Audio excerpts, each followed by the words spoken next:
Néstor Darío Figueiras, soy argentino, 37 años, y escribo ciencia ficción seriamente desde el año 2005, y un poquitito el objetivo de esta exposición es comentarle algunas impresiones que yo he recabado en estos años acerca del género en Argentina y un poquito en Latinoamérica, y considero que puedo hablarles un poquitito del movimiento en Latinoamérica porque en estos años he estado nucleado con grupos de escritores, con los grupos de escritores de ciencia ficción de muchas naciones de Latinoamérica a través de la web, a través de las tecnologías nuevas. Y bueno, está por allí en Venezuela Forjadores, del cual estuvo hablando ayer Susana Sussman, que está aquí adelante. Es un portal de ciencia ficción que nuclea muchos escritores de Latinoamérica y otras listas de correo, donde también participan muchos escritores uruguayos, chilenos, españoles, en este caso Hispanoamérica ya, mexicanos, etcétera, etcétera. Y creo que uno se ha hecho un cuadro, un mosaico acerca de cómo es el género en Latinoamérica. Lo primero que me gustaría resaltar es que cuando uno ve un poquito la historia de cómo fue surgiendo la ciencia ficción en cada país latinoamericano en el cual surgió, porque no en todos los países todavía se ha hecho masa crítica. En todos los países yo creo que hay lectores de ciencia ficción y que hay gente que escribe ciencia ficción. De eso estoy seguro, segurísimo. Lo que pasa es que en muchos países no se ha producido el fenómeno todavía de que esa gente se nuclee y empiece a funcionar y empiece a mostrar lo que hace. En otros países sí. En Argentina hace mucho tiempo que viene pasando. Yo quiero apuntar que hay una analogía, o al menos yo creo verla, una suerte de factores que se repiten en todos los surgimientos del género, en cada uno de los países donde nació. Y hay situaciones que se repiten. Me gustaría resaltar esto porque me parece que es importante si queremos tener una mirada latinoamericana de la ciencia ficción. La ciencia ficción siempre nace en Latinoamérica sin mercado. Es un producto que nace bastardo, nace sin mercado. No hay nadie que patrocine la ciencia ficción. ¿Y por qué apunto o indico esto? Porque la ciencia ficción en el mundo anglosajón nace casi ligada al surgimiento del propio mercado. O sea, cuando la ciencia ficción empieza a escribirse allí por lo de la década del 20, la del 30, la del 40, sobre todo en Estados Unidos, nació con gente que tenía que comprar la ciencia ficción. Estamos hablando de Hugo Gernsback, que fue el promotor de la ciencia ficción en Norteamérica, que no era norteamericano, era luxemburgués, un inmigrante de Luxemburgo. Muchas gracias. Un inmigrante de Luxemburgo, que llega a la América y que tiene pretensiones literarias y tiene ganas de poner una imprenta, y se le ocurre la gran idea de escribir historias con elementos tecnológicos o científicos. Y sin entrar en detalles, puesto muy así por encima, se ve que a la dirigencia de ese momento le convino o supo ver una herramienta en ese proyecto de Hugo Gernsback. Los premios Hugo se llaman así en honor a él, son los premios más deseados en la ciencia ficción mundial. El gobierno parece que supo ver una herramienta poderosa de utilización en la idea de Hugo Gernsback. Entonces le dijo, bueno, escribí, nosotros te damos una subvención, juntá escritores y que las historias sean sencillas y sirvan para que los inmigrantes aprendan inglés. Es importante este detalle. De ahí nace la Pulp Fiction, la revista de pulpa, papel de pulpa, era muy barato, salían centavos los libros, las revistas, y venían las famosas historias, de la muchacha linda y el muchachito lindo que tenía que rescatar de algunos gusanos en Venus, las naves espaciales y las pistolitas de rayos, que así fue el inicio de nuestra ciencia ficción.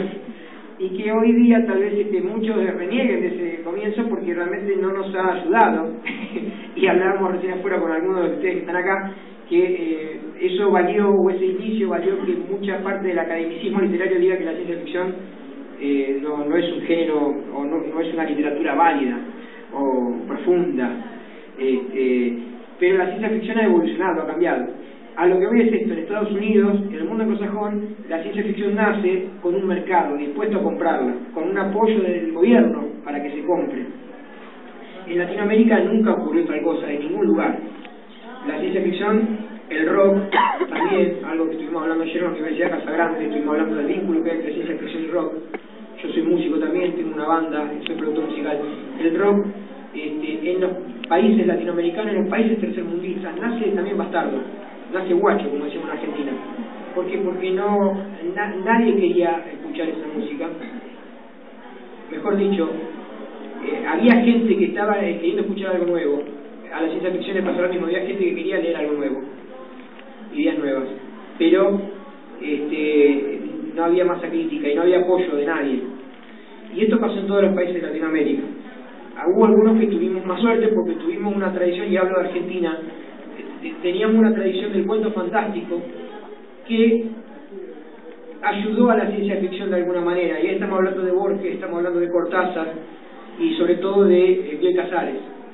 Bioy Casares fue el nexo, Adolfo Bioy Casares fue el nexo más claro entre la tradición fuertísima que tenemos en la literatura argentina del cuento fantástico, que nace de Manuela Gorriti allí por finales del siglo XIX, una escritora mujer. Me gusta esto, llamar la atención, una escritora, porque ella es contemporánea de Mary Shelley, la autora de Frankenstein, y ella, si bien no escribió ciencia ficción ni algo que tenga que ver con lo que después se denominó gótico, escribió mucho fantástico muy interesante. Y dicen los que saben de literatura que ella fundó de alguna manera la tradición del fantástico argentino. Vinieron mucho más, Lugones, y llegamos a Borges, a Cortázar, a Borges y a Bioy Casares. Bioy Casares fue el nexo entre la tradición literaria del cuento fantástico en Argentina y la ciencia ficción. Bioy Casares llevó el cuento fantástico hacia otro lugar, y eso nos permitió despegar. ¿Por qué digo esto? Porque, por ejemplo, en otros lugares el cuento fantástico no ayudó al género a que surja fuertemente la ciencia ficción, sino que se encerró en el cuento fantástico. Tenemos mucho realismo mágico, o lo real maravilloso. Estamos hablando por ahí de García Márquez, de Carpentier, que es excelente literatura, vamos, nadie malinterprete, por favor. Pero dicen algunos estudiosos que creció en sí mismo y no hubo ningún escritor de ese género que diera el paso, o de esa forma de escribir literatura, que diera el paso hacia la ciencia ficción. Nosotros considero yo que tuvimos la suerte de Bioy Casares, que dio ese avance. Y ahora me meto un poquitito, si ustedes me permiten, en una reseña muy rápida, muy breve de cómo fue el género en Argentina. Ya estuvimos hablando. Un detalle interesante: la primer proto-ciencia ficción en Argentina la escribe un español, periodista, que publica en un periódico, y en forma anónima, porque aparentemente esa era la cuestión, año 1816, unos días antes de que se declarara la independencia de nuestro país. El cuento se llama Delirio, y está considerado por todos los estudiosos del género como la primera proto-ciencia ficción en Argentina. Y trata de lo siguiente, es muy interesante, por eso lo quiero mencionar, a pesar que nos fuimos unos años para atrás. Es un gigante, yo me imagino un golem, no leí el cuento, no tuve acceso, no pude verlo, que camina por las calles de la aldea en ese momento de Buenos Aires, enojándose contra los habitantes, contra los bonaerenses, porque no viven al estilo europeo.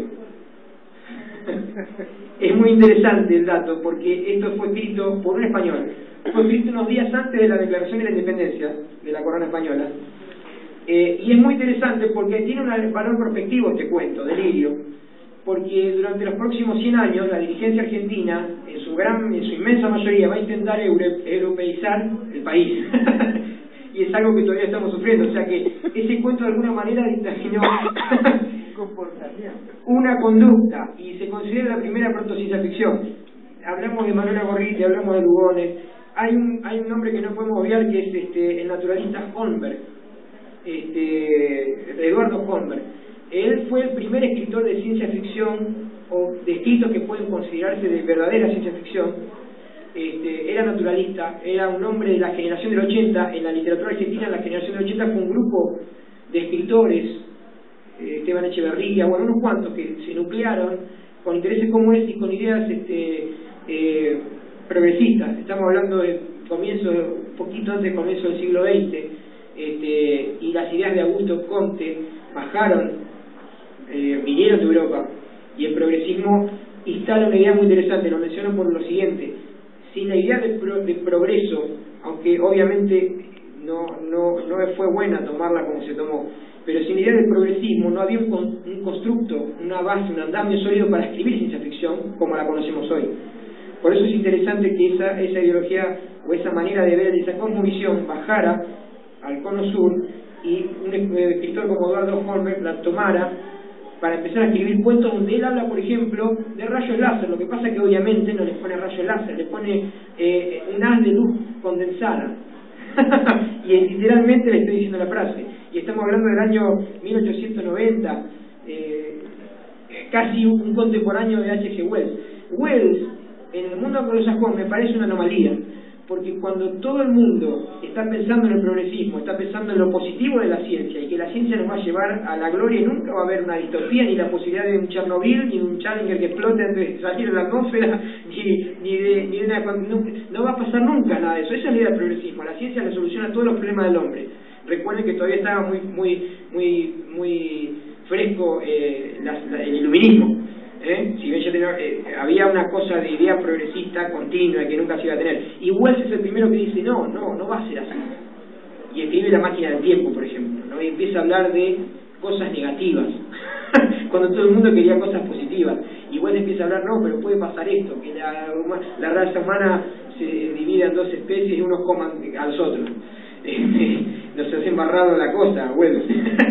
Pero esa idea de hablar de lo malo de la ciencia es muy interesante, y me parece que es una de las médulas de la ciencia ficción, porque no estamos hablando mal de la ciencia, estamos hablando mal del hombre, estamos hablando de lo malo que subyace en nosotros y del mal uso que podemos hacer del poder que nos otorga la ciencia. En definitiva, esa es la crítica, me parece. La ciencia no es mala en sí, nada es malo en sí mismo, sino lo que es malo es el uso. Y me parece que esa médula de la ciencia ficción que nace con Wells, en Latinoamérica aprende de una manera muy especial muchos años más adelante. Holmberg, contemporáneo de Wells, escribe prociencias, más Verne, y anticipa algunas cosas como robots, autómatas, los rayos láser. Es muy interesante. Tiene 3 o 4 obras que son típicas de ciencia ficción: Caliban o los autómatas, el maravilloso viaje del señor Nick Nack, que de alguna manera también anticipa el viaje del señor Nick Nack.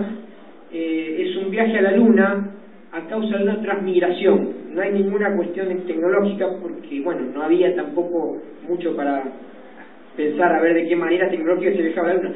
Pero es interesante saber, por ejemplo, que Olaf Stapledon, escritor escocés de ciencia ficción, comunista, profesor de escuela en la década del 30, en otra parte del mundo, escribe una obra maravillosa, un hito de la ciencia ficción que se llama Hacedor de Estrellas, donde el protagonista, para viajar al espacio, transmigra también, ¿no? Y Holmberg lo escribió unos cuantos años antes. O sea que hay una suerte de ideas que se van repitiendo en la ciencia ficción, y no tiene que ver con un lugar, tiene que ver con una concepción del mundo que se puede dar tanto en Buenos Aires como se dio en Escocia. Y me parece interesante rescatar esto. ¿Por qué? Porque la ciencia ficción es una cosmovisión, en algún punto. Es una manera de ver una manera de interpretar el mundo, una manera de ver los fenómenos y pensarlos de forma ciencia ficcionística, si se me permite el término, el neologismo. Avanzamos, así no nos detenemos en esto. Bueno, tenemos Horacio Quiroga, Leopoldo Lugones, que no van a la ciencia ficción, pero tienen una fuerte injerencia en el cuento fantástico. Y bueno, Bioy Casares, como dijimos, fue la bisagra. A partir de Bioy Casares, la obra ineludible es La Invención de Morel. La Invención de Morel, creo que Bioy Casares debería haber cobrado derechos de Lost. Porque si ustedes vieron Lost y leen luego la novela de Bioy Casares, se van a dar cuenta que Lost se inspiró, vamos a decirlo de esa manera, en la novela de Bioy Casares. Bioy Casares a su vez reconoce, o reconocía, ha muerto, que él se inspiró en La isla del Dr. Moreau, de Wells, y ahí tenemos La Invención de Morel, La isla del Dr. Moreau, hasta el nombre, y él lo ha dicho, que él ha sido fuertemente impactado por la isla del Dr. Moreau. Entonces él en ese momento pergeña una isla también, donde hay una invención, que es muy distinta, una novela muy interesante. Tenemos el surgimiento, se empieza a organizar el género a partir estamos hablando de la década del 40. No vamos a discutir si Borges pertenece o no a la ciencia ficción, porque es algo que no se puede terminar de dilucidar nunca. Tiene cuentos que, para muchos, entre los cuales me incluyo, tienen la estructura y tienen el acercamiento que hace la ciencia ficción a las cuestiones pero Borges creo que es un escritor de cuentos fantásticos. Si vamos a resumir su obra, creo que tenemos que mencionar eso. Lo que viene después de ellos, tenemos la primera revista de ciencia ficción argentina impresa, la revista Más Allá, que empieza a ser un semillero para escritores nuevos. De ahí nacen dos nombres que fueron importantísimos. Héctor Germán Oesterheld, que si bien escribió su obra cúmine, su gran obra es una historieta, El Eternauta. Y yo les animo a todos a buscar en la web algo sobre El Eternauta, porque realmente es una de las grandes obras de ciencia ficción argentina, y no es un libro, es una historieta, una maravillosa historieta que tiene muchas lecturas a nivel sociopolítico. El cómic va de lo siguiente: un personaje, una metaficción es en realidad, porque el personaje primero es el mismo Oesterheld, que dice que está en su casa y de golpe se aparece de la nada un personaje que le dice que es el Eternauta y le cuenta su historia. El Eternauta era una persona común y corriente de Buenos Aires, que estaba jugando truco es un juego de cartas bien argentino, con naipes españoles, con sus amigos, tomando mate. Estamos hablando de una ciencia ficción bien local, no había esos detalles en la ciencia ficción hasta entonces. En ningún cuento de ciencia ficción se tomaba mate o se jugaba truco argentino. Cuando sí en los cuentos anglosajones se hacían cosas que hacen los anglosajones, pero acá se quitaba eso y no se buscó lo local. Esta fue una primera obra, y le empieza a contar su historia. Y la historia de este hombre, Juan Salvo, es que una noche empiezan a escuchar la radio que hay una catástrofe, empieza a caer una nevada radioactiva, venenosa en Buenos Aires, y toda la gente que está en la calle muere instantáneamente por el toque de esos copos de nieve. Sobreviven los que no tuvieron contacto con la nieve. Bueno, la nieve fue la avanzada de una invasión extraterrestre, y los extraterrestres llegan al estadio de River Plate, en plena ciudad de Buenos Aires. Bueno, Juan Salvo empieza a organizar la resistencia. Como él es técnico electrónico o algo por el estilo, no recuerdo ahora, entonces con unos amigos que también son colegas en lo que él hace, tratan de hacerse unos trajes para evitar la radiación. Bueno, ellos organizan la resistencia, luchan contra los cascarudos, contra los insectos, son insectoides los extraterrestres, pero después descubren que son marionetas de los verdaderos invasores, que son los manos. Los manos son humanoides, nunca se los ve completos. Es muy interesante eso, porque hay toda una metáfora, un parangón de los gobiernos dictatoriales que sucesivamente fue sufriendo nuestra república. Y después voy a tener este punto muy enfáticamente, porque es una realidad latinoamericana, y la ciencia ficción no quedó ajena a esa realidad, y habló de esa realidad. Los manos, lo único que se ve de los manos son las manos, que son por eso se le dice los manos, la historieta. Es una mano, pero con muchos dedos. O sea, estamos hablando de un ramillete de dedos en cada mano.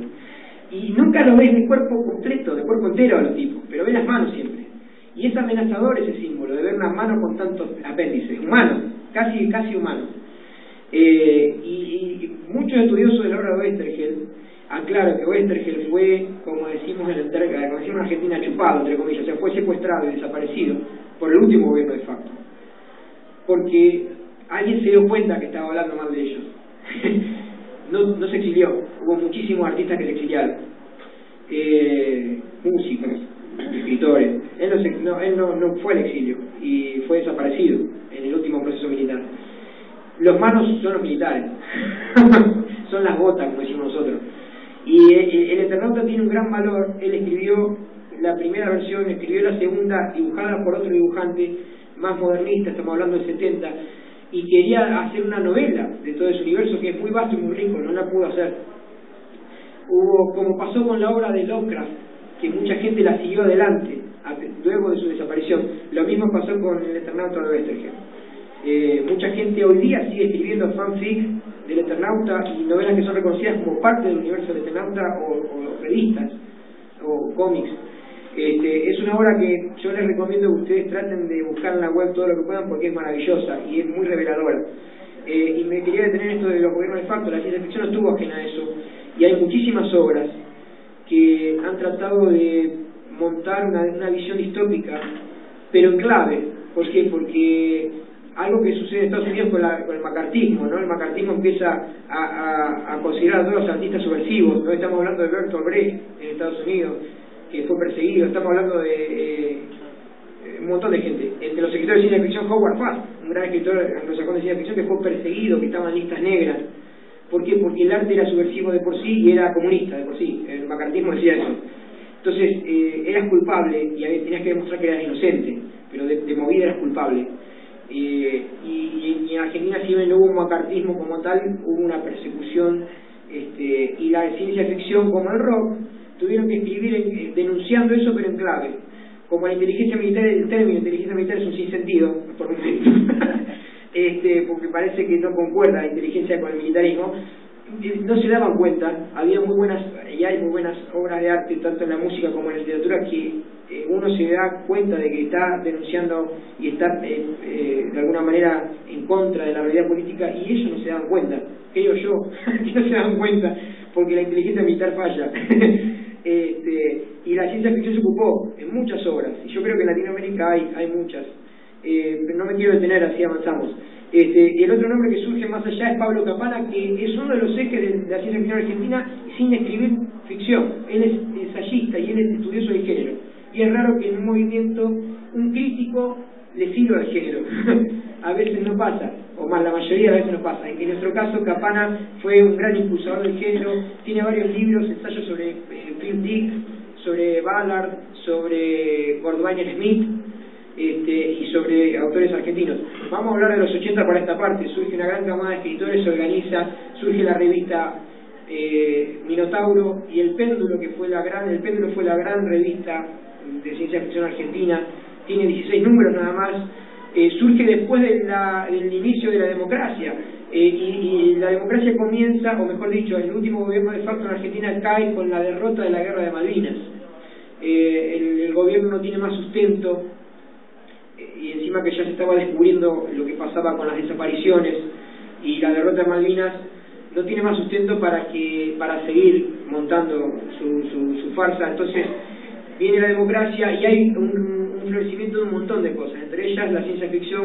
Se nuclea la gente, se organiza el fandom, se organizan, digamos, los fanáticos de la ciencia ficción, empiezan las tertulias de ciencia ficción, se organiza un círculo argentino de ciencia ficción, en el cual tengo el orgullo de decir que yo con 16 años participé de alguna de esas tertulias, era una especie de mascota, y fui porque tuve una profesora, y aquí quiero contarles una anécdota, una profesora de literatura muy pro.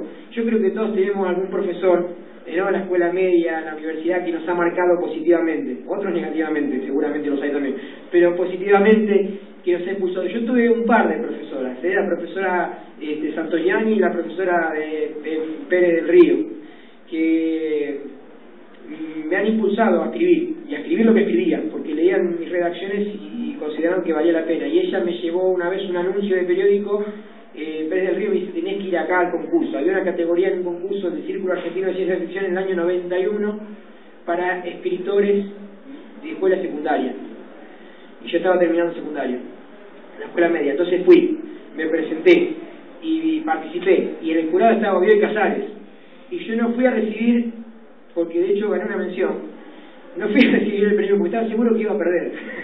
Así que me perdí el abrazo de Bioy. Pero igual estoy orgulloso de contar eso, así que fui al CACIF. El CACIF se disolvió después, hubo una etapa en los 90 donde el género tambaleó, perdió popularidad, no había publicaciones, se había dejado de publicar la revista El Péndulo por cuestiones económicas. La década del 90 fue bastante complicada en nuestro país, porque tuvimos un gobierno neoliberal acérrimo, que vendió el país, vendió todas las industrias,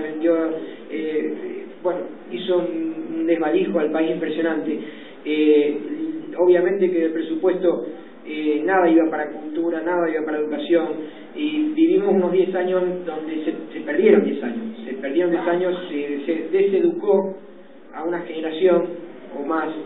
Y hoy creo que estamos pagando todavía consecuencias de esa década bastante funesta, y a nivel cultural, a nivel artístico y educacional. Y el género se resintió porque se desorganizó, la economía no daba para sustentar, las revistas no daban para sustentar los proyectos individuales de los escritores. Había muchos escritores o lectores que se animaban a hacer su revista, su fanzine, y sacaron su revista, y eso fue semillero para escritores nuevos. Pero en el 2000 hubo un auge, un renacimiento con las tecnologías nuevas, con internet, y voy a nombrar el último hito, no me quiero extender más, y voy a dar algunas consideraciones finales. Axon, es la primera revista virtual del mundo, y se le ocurrió a un argentino, Eduardo Carletti, un gran escritor de ciencia ficción, junto con un grupo de gente que salió del Círculo Argentino de Ciencia Ficción, y dijo, ¿por qué no hacemos una revista que no esté en papel y se repartan disquetes 5 y un cuarto? ¿Se recuerdan los disquetes? ¿Eso? ¿Alguien recuerda esos disquetes? Porque ahora están la memoria USB y todo. Esos disquetes eran así grandotes, ¿recuerdan que eran flexibles y se podían romper? Bueno, se repartía en esos disquetes la revista. Cuando salían los más chiquititos, imagínense, fue toda una evolución, entonces repartíamos chiquititos. Repartíamos, bueno, ahora muy como poquito, yo no estaba ahí, pero se repartíamos. Y fue un interesante experimento, porque bueno, cuando vino Internet y se pudo alojar la revista en Internet, fue un gran salto. Axon tiene unos 22 años casi en línea, ininterrumpidos, y ha publicado a gente de todo el mundo, escritores de toda Hispanoamérica, escritores rumanos, escritores ingleses, escritores europeos, se han traducido cuentos, ha servido de plataforma para exportar la ciencia ficción argentina a otros países, y así hubo en muchos países florecimiento, y con la visión de gente, y vuelvo a insistir acá, la tengo a Susana Sussman, colega mía, y les cuento, algunos ya saben porque la escucharon ella ayer, pero les cuento que nosotros estamos conociendo en este fin de semana, después de 7 años, trabajar juntos vía internet, gente que ha tenido visión, y esto debe destacar también. ¿Por qué? Porque por ejemplo yo escribo ciencia ficción, amo la ciencia ficción, leo ciencia ficción, me gusta hablar con la gente que le gusta el género, pero nunca se me ocurrió decir, bueno, voy a hacer algo con el género como esto, voy a generar un espacio, ¿no? Y ahora me está empezando a picar el bichito de a poco, así que aguántenme un poco que creo que algo va a salir. Pero es de destacar la gente que hace algo con el género, que no es solo escribir, sino que es generar espacios. Y yo quiero ir cerrando con esta idea. Yo había puesto como subtítulo de esta ponencia, y algo mencionó Fernando, el tema del incipiente hard latinoamericano, y ahora voy a decir que es hard science fiction, o sea, que es la ciencia ficción dura. Pero había puesto como subtítulo Crónicas de un futuro del que se nos había deportado, porque parecía que, y digo parecía porque estoy convencido que eso no sucede, no va a suceder, ya no sucede, no va a volver a suceder, es que a Latinoamérica le estaba vedada estaba vedado cierto futuro, ¿no? Parecía que acá hablar de industrialización, de tecnificación, de enviar un satélite al espacio, parecía que eso no era para nosotros, por la historia. No quiero entrar en cuestiones políticas, tampoco puedo asegurar que eso va a empezar a pasar, pero yo siento que hay algo positivo en muchas nociones. No quiero meterme en cuestiones políticas, poner la idea. Me parece que ponemos la idea del constructo sobre el cual se puede pensar en una ciencia ficción dura. Se le llama ciencia ficción dura al tipo de ciencia ficción donde la especulación se hace sobre un elemento tecnológico o científico que es gravitante para la historia. Yo puedo especular, porque la ciencia ficción tiene que especular, para hacer ciencia ficción tiene que contestar a la pregunta ¿qué pasaría si tal cosa? ¿Qué pasaría si, por ejemplo, hoy día la clonación fuera un producto a través de un electrodoméstico en tu casa y vos pudieras clonarte como nada? ¿Qué pasaría con las cuestiones éticas, morales? Por decir algo, que se me ocurre ahora sin pensar mucho. Hay que especular. En este caso estamos hablando de ciencia ficción dura, en el ejemplo que acabo de dar. La especulación puede ser sobre otros temas. Y parecía, incluso hoy día hay mucha gente que sostiene que no puede haber y que no hay en Latinoamérica y en el mundo que está en recesión la ciencia ficción dura. Yo era uno de ellos. Yo soy un converso ahora porque yo escribía, y Susana Sussman lo puede atestiguar, escribo cuentos de ciencia ficción dura, y yo decía que no podía escribir de ciencia ficción dura. Y después me di cuenta que lo que estaba escribiendo era ciencia ficción dura, y yo no tengo una extracción científica, y me gustaría enfatizar esta idea. No hace falta ser científico para escribir ciencia ficción dura. Hace falta investigar, informarse, pero uno necesariamente tiene que tener una formación científica. Yo soy eminentemente artista, soy músico, soy ilustrador aficionado, estudié mucha música, soy productor musical, soy escritor. Sin embargo, me gusta especular acerca de cómo la ciencia y la tecnología, que parecen cada vez más invasivas y tan aceleradas y que tienen muchísimas cosas buenas, pero volvemos al tema de cómo se usan, están tan pegadas a nosotros y están tan metidas en todas las cuestiones cotidianas. Me gusta pensar qué pasaría con las personas si algo fuera al extremo, ¿no? Y yo creo que se puede escribir una ciencia ficción dura latinoamericana. ¿Por qué? Porque creo que hay una idea que tenemos que recobrar, es que de golpe ahora nosotros podemos pensar